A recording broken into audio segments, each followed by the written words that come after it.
So magandang araw Kabola. Sa video na ito may interesting po tayong pag-uusapan patungkol po sa Gilas na in a few weeks Kabola ay sasabak na po sa FIBA World Cup na magaganap po dito sa atin pong bansa.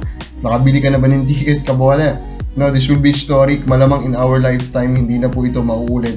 Kaya kung may kagustuhan ka pong manood Kabola, I think you should do it, especially if you're a big basketball fans. And then of course, we will be having some trade discussion. So hindi pa nakasubscribe Kabola, baka pindutan mo po yung subscription button. So it's all about this one. Ano po, yung pong sitwasyon ni Scottie Thompson. Race against time as Scottie's health.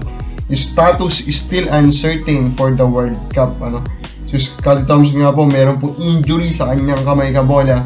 Ay hindi pa po sigurado kung kailan po siya talaga or makakabalik po ba siya. Or will he be allowed po by the medical team na maglaro po sa Gilas.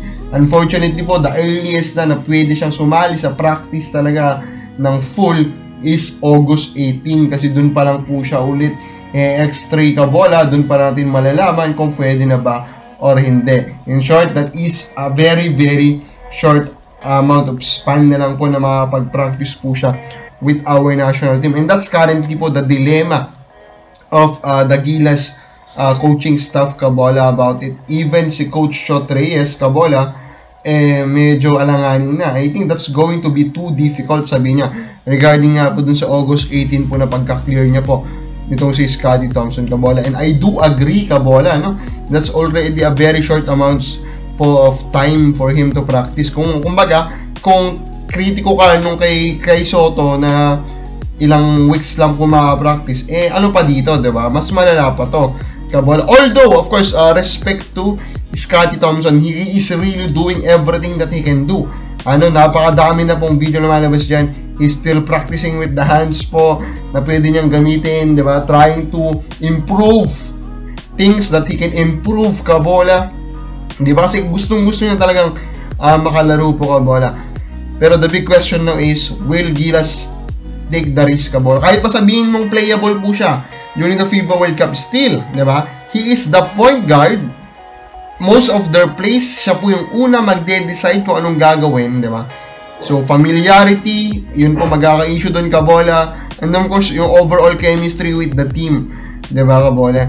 Diba, it's not that easy to build up chemistry. Ni isang tune-up Kabola, hindi siya makakalaro Kabola. Bago pa siya makakasama dyan with Jordan Clarkson nga, and then so si Kai Soto nakakabalik pa lang. So, sa paningin ko, I will decide po for this one. I think, kung ganyan po talaga yung timeline niya, mas magiging hindi na po siya pabalakin pa po dun po sa final 12 Kabola. Patayaan na po na ibang point guard po yung ipasok. Now, for the trade discussion Kabola, let's talk about the win-win trade Kabola ng Northport with Converge, Meralco, and Rain Ocean. For Converge, number 5 pick for Jayon Bohot and number 14 pick. I think this is a good trade for both teams. Northport will get Jayon Bohot, former player po ni Coach Bonitan. Alam niya kung paano po ito maximize, and another number 14 pick Kabola. Kasi nga, si Bohot, medyo hindi po kagandaan yun ipakita niya sa kanyang rookie season. Overall naman na Converge, magdadagdag na naman po na isang pick. Baka hindi naman nawabot talaga si Baltasar dito, pero at the very least, kung makuha niya to, pwedeng magdagdag na lang siya ng konti, makakuha na siya ng pick na pwede niyang gamitin for Baltasar. Meralco po, Will Navarro for Chris Banchero and Aling Maliksi Kabola. So ito naman, simple lang, di ba? They will trade their long-term potential po na guy. Napakataas po ng potential ni Navarro. In exchange, they will get two quality veterans Kabola, Banchero and Maliksi. Diba? Of course, napakadaming nawala na po sa Northport Kabola. They need as much talent as possible. Diba? So, Banchero and Maliksi for Navarro, I think that will be a good pick.